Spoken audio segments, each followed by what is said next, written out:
This is just about as near as you can get to a genuine Victorian railway scene. It's Oakworth Station in West Yorkshire, and it was built in 1867, and it's now looked after by the Keighley and Worth Valley Railway. It's here, of course, that most famous of all Victorian children's stories was made, The Railway Children. But that was reconstruction of the past. Now, this programme is about the real thing, actual Victorian railway scenes, photographed roughly between 1895 and the coronation of King Edward. As you might expect for films as old as this, some of them are very brief and occasionally a bit faded. One thing I can promise you, they are unique. Now, it so happens that what is now universally acknowledged as the world's first public film show included a classic railway scene. It was made by the brothers Auguste and Louis Lumière in July 1895 and shown to the public in Paris in December. It was part of a programme of various film clips depicting everyday life. The actual train clip itself was billed rather fancifully as the arrival of the Paris Express.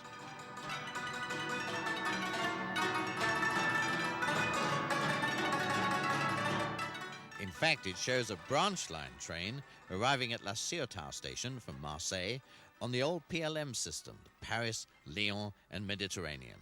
Considering the fact that nobody had ever done it before, the selection of the angle, a very proper three-quarter view, was masterly. It brings out the line of the little 242 Bourbonnais-class locomotive and allows the sweep of the gleaming wooden carriages to achieve its maximum effect. See how well the reflection of the light is caught, and just look at the overall photographic quality. But then the Lumière brothers were professional photographers in their own right, as well as the owners of a large photographic works at their hometown, Lyon. Because the Lumière films were essentially family affairs, various relatives appear amidst the bustling activity on the platform. This old lady in the tartan shawl and bonnet was the mother of the two inventors. The two girls with the smart Victorian hats are family daughters. Let's have another look at this historic clip. People often wonder why the Lumière brothers are not household names. The reason is basically that the Lumières didn't take the cinema seriously. When a friend of theirs, Georges Méliès, approached them for the rights to use the invention, they told him, "Save your money, Monsieur Méliès. There's no future for the cinematograph." Although they made films for a year or two after the first screenings, they soon lost interest and returned to their work as suppliers of photographic materials to the trade. But their work lives on, and there is still to this day on the station at C.I.O.TAT a plaque which says, "Here was made one of the first motion picture films ever recorded in the history of the cinematograph."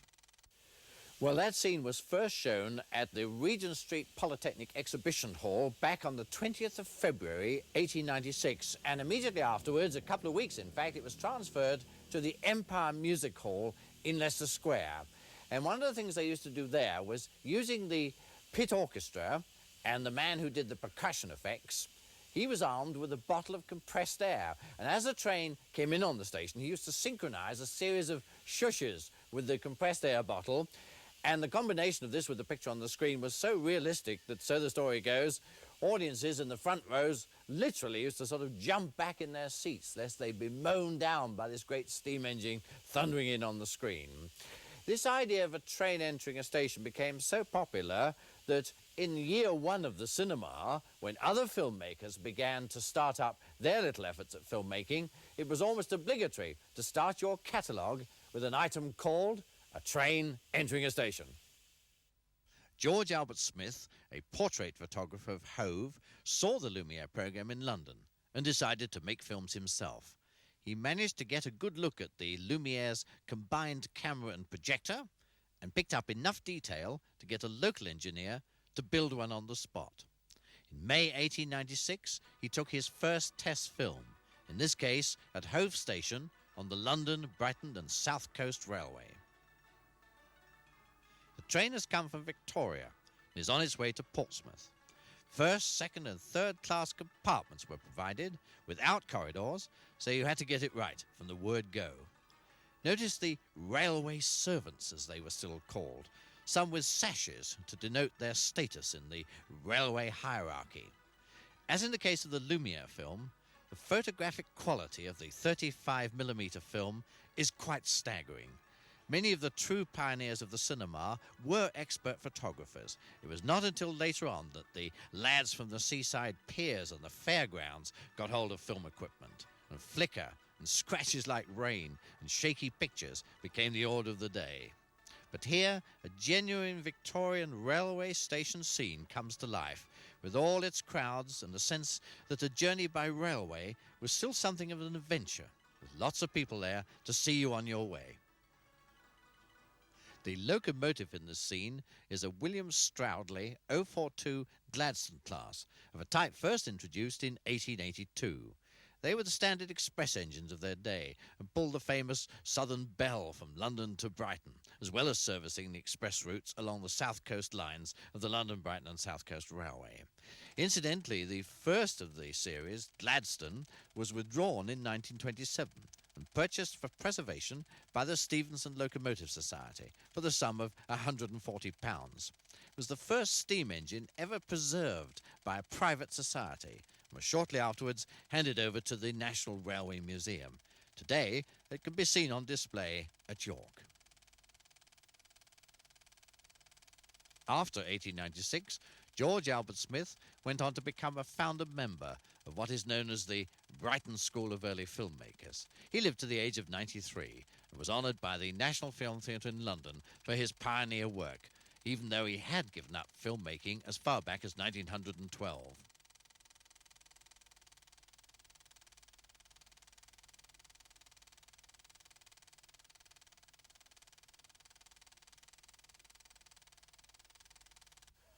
Bellerophon is a fine example of how they used to keep these engines in spick and span condition when it was the foremost means of transportation.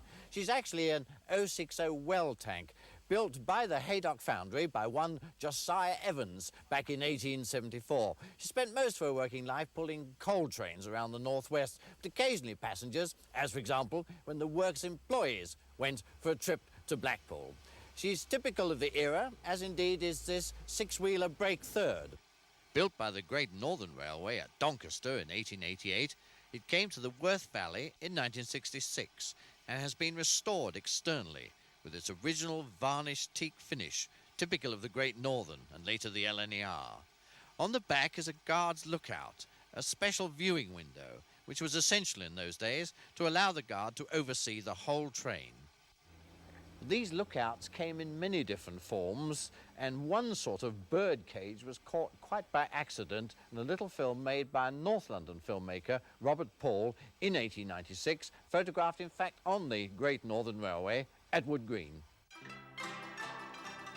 His film really does give a very fine impression of the northeast coast route towards the end of the Victorian era.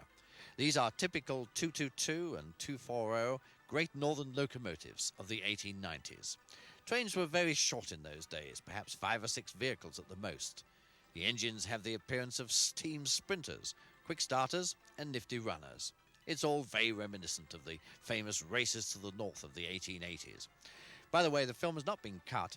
What happened was that Robert Paul was using a hand-cranked camera, and he simply stopped and started so as just to capture the main action. At the end, a little North London tank comes into view, pulling a local train for New Barnet. You can see the bird cage on the back, which gave the guard a view over his train. You can even see his outline, as he stands literally on guard. Now let's have another look at the film to allow you a close look at these beautiful Great Northern locomotives. Robert Paul came into films as a result of a chance contact with the Edison peep show machine known as the kinetoscope, which he realized could be adapted to project movies. He started a public show at the Alhambra Music Hall only 3 weeks after the Lumiere show began at the Empire in Leicester Square. He was an expert instrument maker from Hatton Garden, hence again the excellent technical quality. And here again is the North London tank engine. 10 of these went to the Cromford and High Peak Railway in 1930, working double and triple-headed up the 1 in 14 Hopton incline. Some of these old North London coaches still survive on the Isle of Wight Railway at Haven Street, and one has just been beautifully restored. Robert Ball from Muswell Hill could have had little idea of the key moments in railway history he was capturing on film. The early pioneers were attracted to the railways simply because they provided a subject full of action and movement, impressing on the audience that the age of the old static magic lantern slide was over. This line was actually a part of the Midland Railway, which was a proud and a powerful company based on Derby, but reached right the way through to Scotland by means of the famous Shetland-Carlisle line, and down south it went right through to Bournemouth using the Somerset and Dorset joint. Recopied almost as it faded away forever, the scene shows the Midland Wellington Street depot in Leeds. The locomotive is a Derby-built Johnson engine of classic proportions. You can just make out MR on the tender, and on some of the carriages, as a whole theatre company moves on from Leeds to its next engagement in Llandudno. Scene shifters, prop men, wardrobe mistresses, accountants, limelight operators in the third class, the stars in their shining top hats in first class. Long before the age of motor cars and big lorries and motorways, perhaps as many as 100 of these theatre specials were switching companies from one town to another on Victorian Sundays. Behind comes all the wagons with the scenery and costumes and properties and lighting gear, with tarpaulins marked MR as well. A Midland signal comes into view. On such occasions, it was common for groups of people who'd seen the show during the week to come to the station on Sunday to give them a send-off, and everyone in their Sunday best, smart hats and stylish collars. As we take a second look, note the gleaming state of the Midland Johnson locomotive, the crew on their exposed footplate, and the stage company enjoying the experience of being bioscoped, the large number of people needed in those days to run a show, the dignified style of the possible actor-manager in his first-class compartment, whose company it probably was. It's a record today of a railway age when the only practical way to make a major move like this was by train.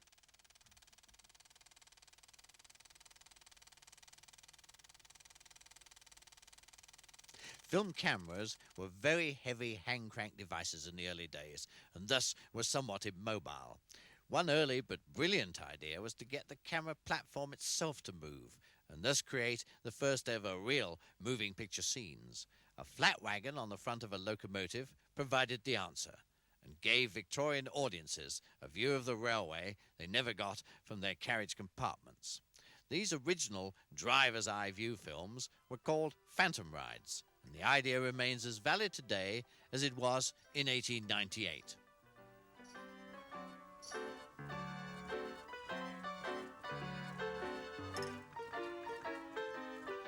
We're leaving Barnstaple Junction Station and swinging round towards the start of the main line to Ilfracombe. The River Tor was spanned by a wrought iron bridge, single line and curving through 90 degrees. The speed limit was 10 miles an hour. The bridge consisted of 30 main girders, each 40 foot in length and each with a weight of 6 tons, and resting on wrought iron piers, sunk to a considerable depth in the sands of the riverbed and filled in below with concrete. On the right as we come off the bridge is the abandoned Barnstaple Quay Station, opened in 1874 and renamed Barnstaple Town in 1886. In the very year that this film was made, 1898, it was closed because it was too cramped and had no room for sidings. Now sidings were needed for a brand new railway, the Linton and Barnstaple 2-foot narrow gauge line, and so a new town station, 11 chains to the north of the original, was opened in May of that year. An island platform served the standard gauge London and South Western line, as well as the narrow gauge Linton and Barnstaple Railway, with special exchange sidings just beyond the north end of the 500-foot platform. Alas, the Linton and Barnstaple trains are not seen in this shot. The line singles again to cross the River Yeo over a swing bridge, which allowed shipping to use nearby wharfs. Incidentally, the signalman doesn't seem to know quite what to make of the approaching bioscope train.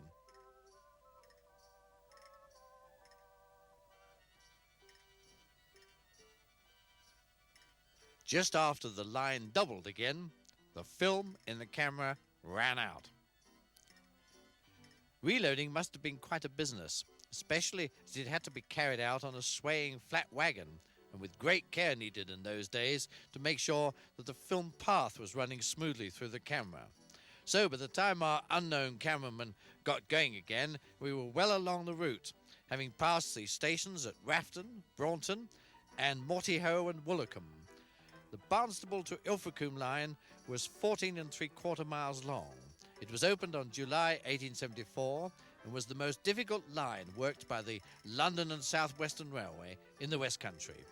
The first part is relatively flat, passing along the north bank of the River Tor estuary with splendid views of Barnstaple Bay. The busiest days on this section were during World War II, when the line served the RAF base at Chivenna. From this gentle section, the line began a climb of over 600 feet in 6 miles, a good deal of which is on a gradient of 1 in 40. It looks deceptive in the film, but we are in fact actually climbing from this point. So demanding was this railway that special 060 locomotives built by L.B.S.C.R were based on designs produced for heavy gradients on the Swedish railways and adapted to the needs of North Devon. In later days, Battle of Britain classes were regularly seen, especially on the Atlantic Coast Express, and some of the West Country class carried names associated with the line, like Woolacombe, Braunton, and Ilfracombe itself, although both classes were notorious for frantic slipping on the 1 in 40 summit. The summit is actually in Mortyhoe Tunnel, and by the way, you can say Mortyhoe or Morthoe. The original spelling was changed in 1902 for a reason that nobody seems to be able to explain. The tunnel itself was just 69.5 yards long and brick-lined throughout. Now the line descends at a steep 1 in 36 towards Ilfracombe. Down in the valley were the Slade reservoirs. In front is Cairn Top, here a bit barren after much tree felling, but today a heavily forested nature reserve. In its day, the line saw the London and South Western Ilfracombe goods, Adams T1 tank engines, the famous M7 tanks, and even Mr. Drummond's own special train, which slithered down the 1 in 36 bank with Mr. Drummond himself seated in his inspection coach, and finally crashed into the buffers, fortunately without injury to locomotive or passenger.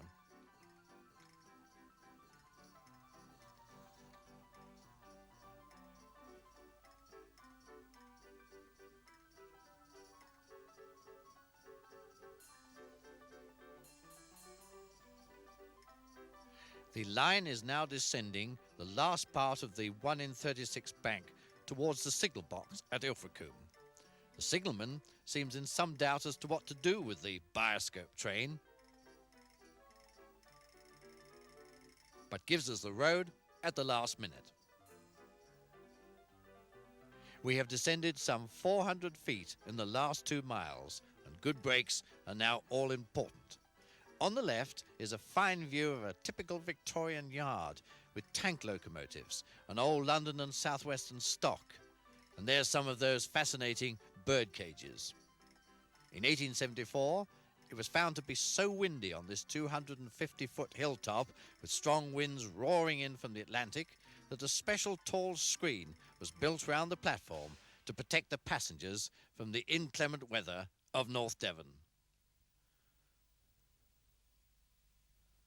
Now let's look again at that bit of railway history caught, as so often happened, just by chance. There's the old Barnstaple town station, with no room for expansion. The signalman calls us on with a hand signal. A journey of 11 chains along the estuary bank, and the brand new Barnstaple station comes into view, as we swing across the points to run alongside the new platform, heading out towards Pottington's Swing Bridge. And take a look on the left at an amazed permanent way gang on their trolley. A year before, a similar phantom ride was made crossing the Tay Bridge. The journey starts on the south side at St Fort as the bioscope train sets out across the famous bridge with its tragic associations. An old showman from South Wales once told me that he used to do a commentary as if this were the bridge that fell down on the 28th of December 1879 in a massive storm. The fact that the cinema wasn't invented till 15 years later and the original bridge was single track didn't seem to bother those early naive audiences. He would explain how the immense bridge opened in 1878 was used by Queen Victoria, who made a journey shortly after it had opened, and how on that night in 1879, the Edinburgh to Dundee train set out across the first part of the bridge shortly after 7 o'clock in the evening, in the teeth of a furious gale. This Wheatley North British 440 express engine is the very class that hauled the train on that fatal night.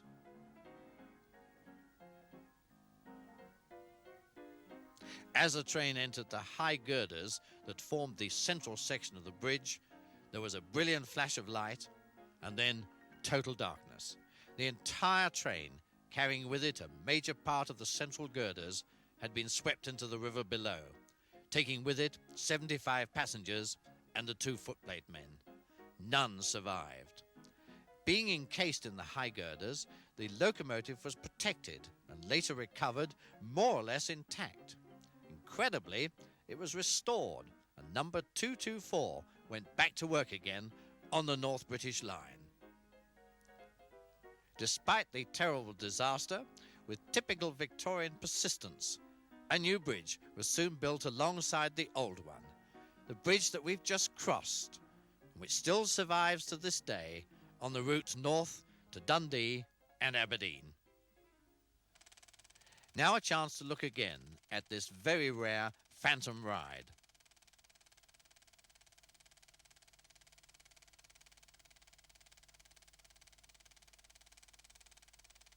The 2 Thomas Wheatley North British inside cylinder 440 locomotives were originally built in 1871. Not surprisingly, they became known as the Tay Bridge class. Number 224 remained at the bottom of the river for 3 months and then displayed a remarkable reluctance to leave the Tay mud. The chain broke on the first attempt to bring the engine back on land and she sank back into the river. 2 days later, when finally suspended between 2 salvage craft, the lifting tackle broke and 224 sank to the bottom of the Tay for the 3rd time. When finally beached and restored, the locomotive was not exactly popular at first with engine crews crossing the Tay Bridge. So number 224 worked mainly in the Glasgow area until on the 28th of December 1908, nearly 30 years after the disaster, the spell was broken and she worked the very same down train on a Sunday night across the new Tay Bridge to Dundee. She was not scrapped until 1919. With their big spectacles and very open footplates, we can look again at the old Tay Bridge class in action, as they once were well over 100 years ago.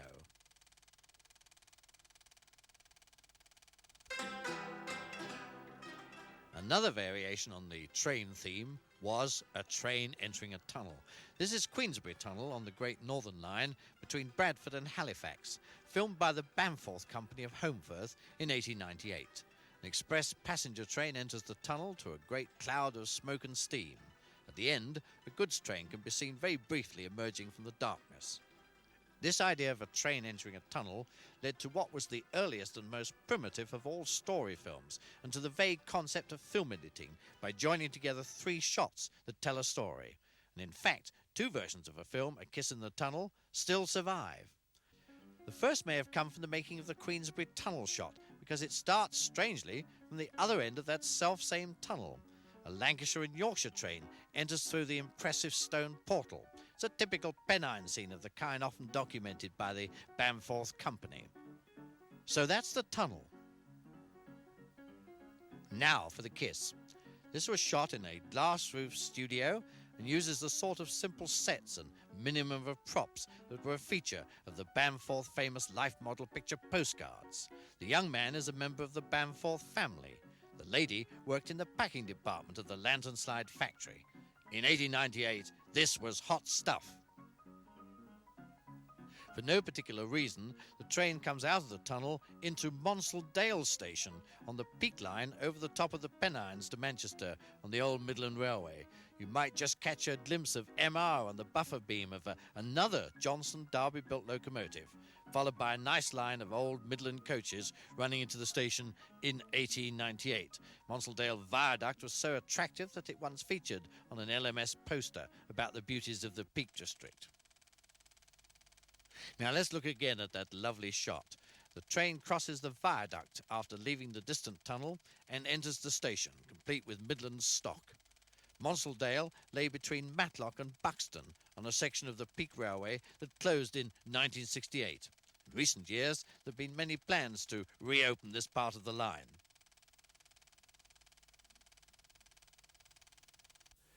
By an extraordinary coincidence, a second version of the film survives, which was made by George Albert Smith of Hove in 1898. He got from Cecil Hepworth, who was another pioneer filmmaker, a scene of a train entering and leaving Shilla Mill Tunnel on the old London and South Western Railway between Plymouth and Tavistock.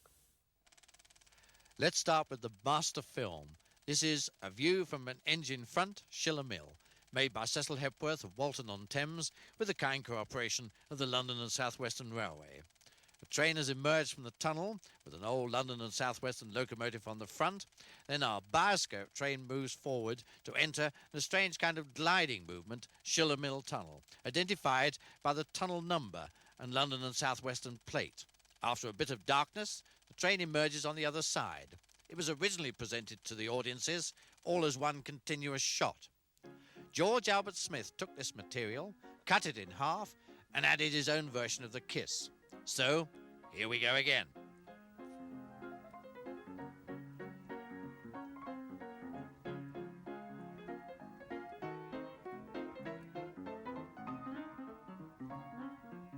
First, the approach to the tunnel from the Cecil Hepworth Phantom Ride film.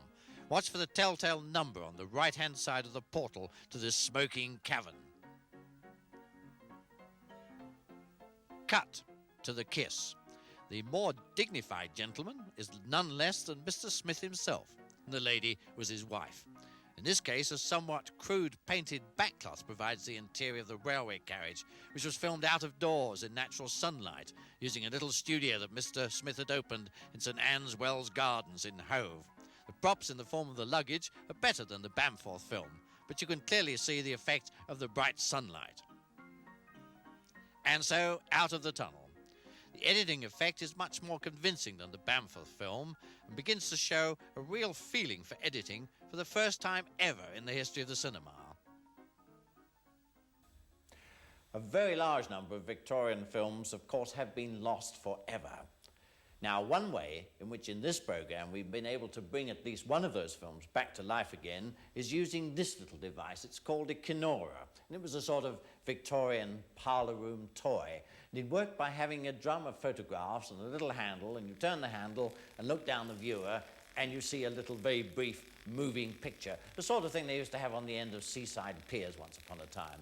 In the case of one film, which had been turned into a set of still photographs for use in this little device, we were able to turn a 16mm camera on those still pictures, re-photograph them, and so bring back to life once more an old Victorian railway scene, which otherwise would quite simply have been lost forever.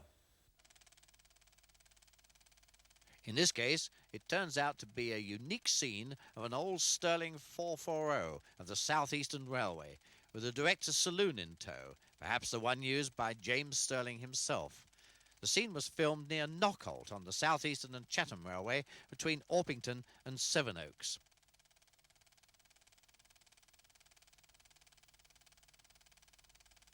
This Kinora was re-recorded by filming one frame at a time on a specially adapted 16mm camera. The work was done by Ian Fagg of Redhill, who has been responsible for recreating quite a number of these Kinora drum films. He uses his own garage as a studio, and it takes about 10 hours to convert just one of these Kenora items in order to show it. This too is the Southeastern, a train leaving Folkestone Harbour Station with 2 locomotives in front, with quite possibly 2 more behind.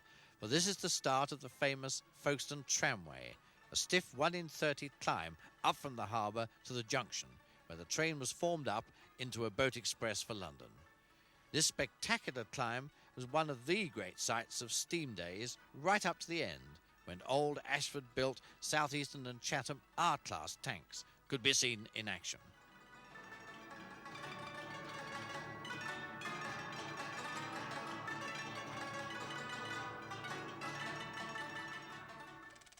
Look again at a lovely moment when one of the crew of the second loco nearly misses the train.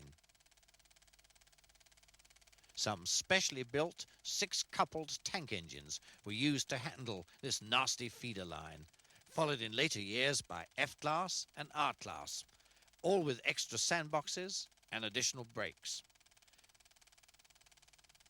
The Southeastern Railway line was opened to Folkestone Junction in 1843, and the Harbour branch line was opened in 1849.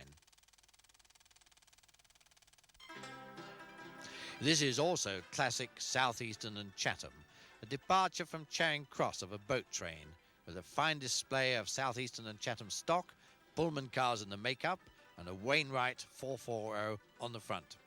Harry Wainwright took over as locomotive superintendent in 1899 and made a substantial contribution to the success of the Southeastern and Chatham in its final years. Just look at the gleaming carriages and another type of guard's lookout, and a lady in fine Victorian costume who's come to see a friend off on the boat train. The film also shows the boat train racing through the Kent countryside.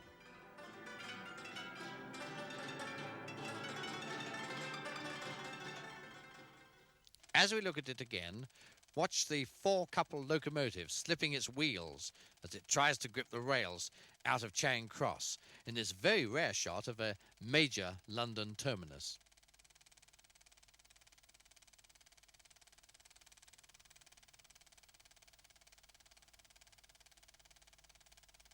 This film was made by the British and Colonial Company of Walthamstow and was one of their earliest efforts. Later on, they made something of a speciality of recording the old Southeastern and Chatham line. The S.E.C.R was absorbed into the Southern Railway at the time of the grouping in 1923. Sometimes railway scenes were caught quite by accident when the real interest of the cameraman lay elsewhere. A newsreel was made about the return of the troops from the Boer War to Southampton in October 1900. Those present included Lord Roberts and the hero of the hour, Lord Kitchener. The troops naturally travelled from Southampton by rail, and so another train happened to be filmed. These superb studies of Dougal Drummond's T9 class locomotives are the result. T9s were known as greyhounds because of their fast acceleration from standing, and they used a special cross-tube arrangement which made them exceptionally free steaming. 4 special trains left Southampton docks with the troops, all of whom were City Imperial Volunteers, hence the CIV on the decorated locomotive number 706. The 8-wheel tenders were given a special buff treatment, and the 4 trains ran from Southampton docks to Basingstoke, where locomotives of the Great Western Railway took over for the trip to Paddington, thus giving 2 railway companies the honour of bringing the victorious troops back to London.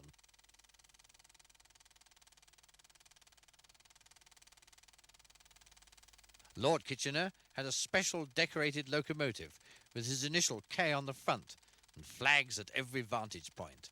The T9 class was introduced in 1899. Number 773, seen here, was built by Dubs of Glasgow under contract from the London and South Western Railway. It was exhibited at the Glasgow exhibition in 1900. The T9 class remained a favourite for ceremonial trains.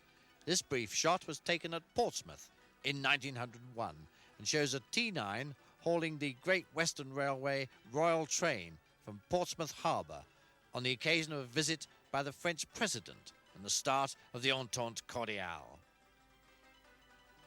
Again, the train went via Basingstoke, with the London and South Western Railway sharing honours with the Great Western Railway. The Drummond T9 class was so successful that they lasted right through the days of the L.S.W.R. Indeed, right up to the end of steam on British Rail in 1967. Railway films were not exclusive to this country. The Lumiere brothers started it in 1895, but in 1896 the Skladanowski brothers made a series of similar films in Germany, including inevitably a train entering a station, in this case East Berlin. These were the days when clothes meant everything, and everyone wore a hat. Your position in society was there for all to see in your dress. Note the elegant lady with her dog and superbly shaped figure. The smart uniforms of the station staff, very military in the true Prussian tradition. The absence of a station platform is characteristic of both American and continental practice at that time.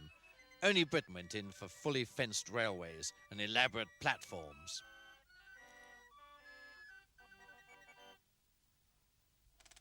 Note too the rather bleak appearance of the locomotive with its tall, ugly chimney. And I wonder if the Lumiere brothers had any idea of what they were starting when they happened to make one of their first films, a train entering a station. Has one single idea in the early history of the cinema ever been so regularly imitated and repeated?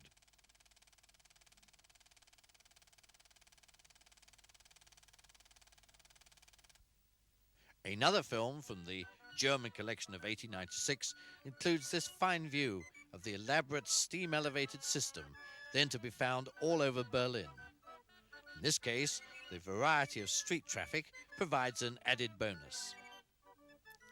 The film quality is very poor, but it was copied from an unstable negative, producing a sharp flicker.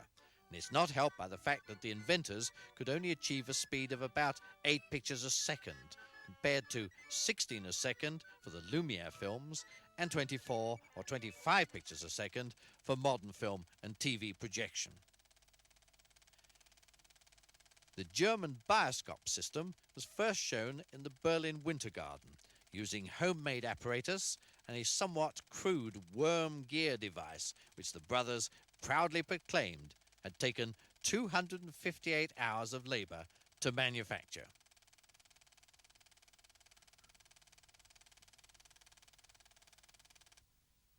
In America, the cinema film was developed by Thomas Edison and naturally included a railway scene. Here Edison is filming one of the most famous trains of the time, the Black Diamond Express. This shot is taken in the Catskill Mountains on the Lehigh Valley Railroad, part of the 450-mile run from New York to Buffalo, for which the Black Diamond Express provided the special daily train. The shot was most carefully arranged, with the permanent way gang and their trolley on one side and the train against the faded mountain background sweeping across the scene. The locomotive is a typical American 440 of the period, and I suspect that the people on the train were all well aware of the fact that they were going to be filmed for the Edison bioscope. The Edison camera was set for different speeds from the European ones, and the films tend, at this distance in time, to reproduce rather poorly. Many were intended for a penny-in-the-slot machine, which makes them hard to copy onto modern stock. When Edison recorded street scenes around New York in 1897, he picked a nice view of another elevated railway. The famous 3rd Avenue L was steam-hauled in Victorian times.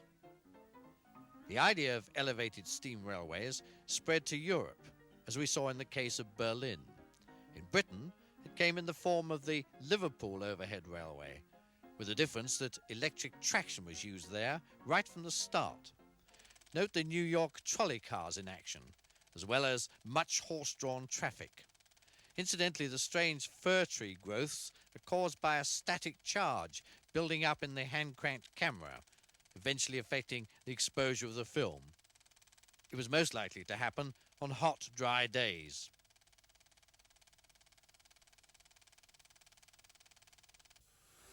Steam was the backbone of the Industrial Revolution, and the Victorian era saw the emergence of a very strange form of transport which disappeared almost as soon as it had emerged, and this was the steam tram. They were built mainly by locomotive companies like Bear Peacock, and they were more or less obsolete by the time the electric tram car appeared around about 1900. Nevertheless, a few clips do survive of these fascinating vehicles. Remember that originally it was a world of horses. This is Mansion House in 1899. No traffic lights, no white lines, no pedestrian crossings. You went where you thought you could go, subject only to a general tendency to drive on the left. This is Leeds Bridge in 1897, with every conceivable type of horse-drawn traffic. Horse buses, horses pulling wagons, even men on horseback, and everybody in a bit of a hurry. Horse trams were the favourite because they gave the smoothest ride. This one is in the Southwark Bridge Road in South London. And this is a horse tram in Sunderland in 1896. It was onto this scene of a horse-dominated world that the first ever mechanised street transport appeared, and the honour of providing it went to the steam tram engine. At about the same time, another short-lived form of road transport, the pneumatic tram, appeared mainly in Europe. The point is made quite strongly by this unusually long scene in Bradford's Town Hall Square in 1896. Sit back and watch an amazingly detailed impression of a street scene in Victorian times. The people, the dress, the transport, the crowds. And now onto the scene for the first time on film, a powered means of road transport. Totally enclosed, hopefully consuming its own smoke and steam, the steam tram with its trailer car comes through the square and is immediately swallowed up by the mass of everyday traffic. On the whole, steam trams had a very bad press. It was claimed, with some justification, that they frightened the horses. So all the horse owners, and let's face it, there were a lot of them about in those days, strenuously opposed the steam tram from the start. It was said that although the Bradford tram is not doing too badly, they gave off much too much smoke and steam. Then there was the raking out of ashes. The driver was also the fireman, so he had to rake out the fire whenever he could. This often happened when there was a good straight stretch of road, so that he could take his eyes off the route ahead. Let's look again at that magic moment when the steam tram appeared on the scene. At the time this shot was taken, there were 532 steam trams in service in Britain. Only 13 years later, there were none.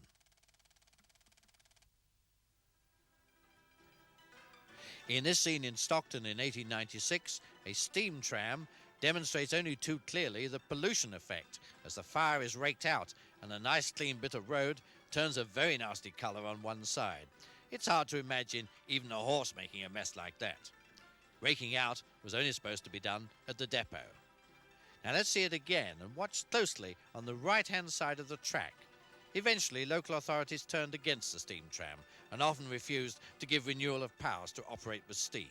It was either back to the horse or forward to the electric trams. A trip down Boar Lane, Leeds in 1897 gives another fine view of traffic at the turn of the century. A glance to the left shows the offices of the London and North Western Railway, and from our grandstand position on the front of an open-top electric car, we get a chance to see what's happening on the other track. There's the usual parade of hard-working horses. You can see them struggling with their loads. And onto the scene comes an electric tram of the kind we're riding on at the moment.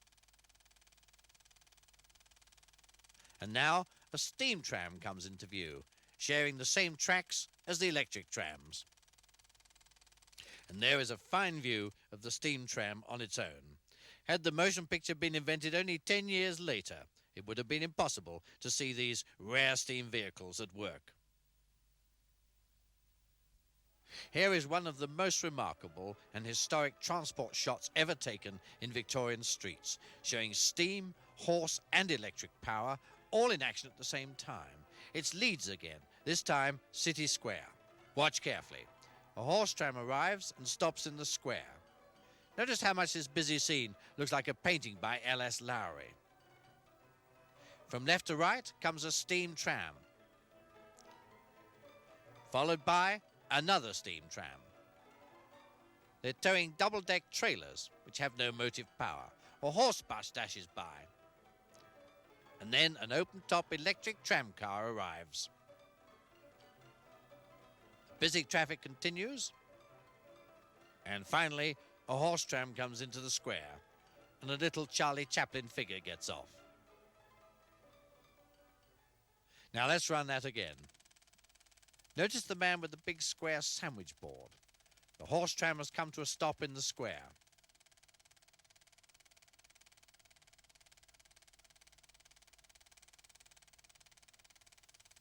Now comes, from left to right, the steam tram with a big chimney, partly to cut down the noise.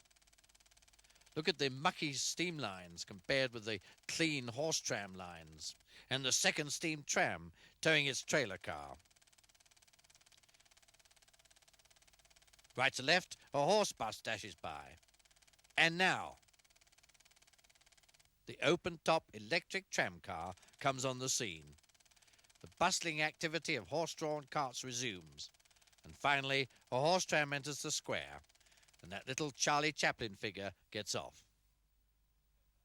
Many of you will have already recognised the so-called old gentleman's carriage, as seen in the Railway Children. It was originally built in 1871 as a six-wheel, third-class saloon and has a fine example of a clerestory roof. In 1884, it was converted to an inspection saloon for the use of the locomotive superintendent at Gateshead. In 1904, it was lengthened by about 10 feet to include a small kitchen and toilet. We end with the first advertising film ever to be made about the railways. A Romance of the Rails was shot during the summer of 1901, although it wasn't released until 1902. The scene is America at the turn of the century. A young technician attached to the Thomas Edison Company by the name of Edwin S. Porter was asked to make an advertising film for an unusual railway, the Delaware, Lackawanna and Western Railroad, usually known just as the Lackawanna. Like the Lehigh Valley, it served Buffalo via the states of New York and New Jersey. The first portion was opened in 1851, and on its route lay a large anthracite coal mine at Scranton. Using only anthracite as fuel, the steam locomotives were virtually smokeless, so they invented a fair Victorian maiden as a kind of early advertising logo by the name of Phoebe Snow. The point was that she was dressed all in white, along with her husband, and arrived spotless at the end of a journey, looking as clean as when she got on.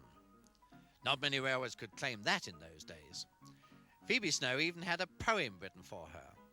I won my fame and wide acclaim for Lackawanna's splendid name by keeping bright and snowy white upon the road of anthracite. And so it came about that Edwin S. Porter was asked to make the Lackawanna film for the Edison Company, showing Phoebe Snow travelling on the line, riding on the observation platform in a lovely travelling shot, which even includes a panning movement by the camera to take in the attendant who comes to see that they are all in order. This time, the film is telling a real story with sophisticated editing. And the railway is more sophisticated too. Massive Pullman-style carriages with a heavier loading gauge possible on American railroads. Here was the future, both for railways and the embryo film industry. From that simple little film came the idea of Edwin S. Porter's next venture, the making of The Great Train Robbery, the first story film proper ever in the history of the cinema. And so a whole new era began, and those simple little Victorian street scenes and railway shots had come to an end forever. But that's another story.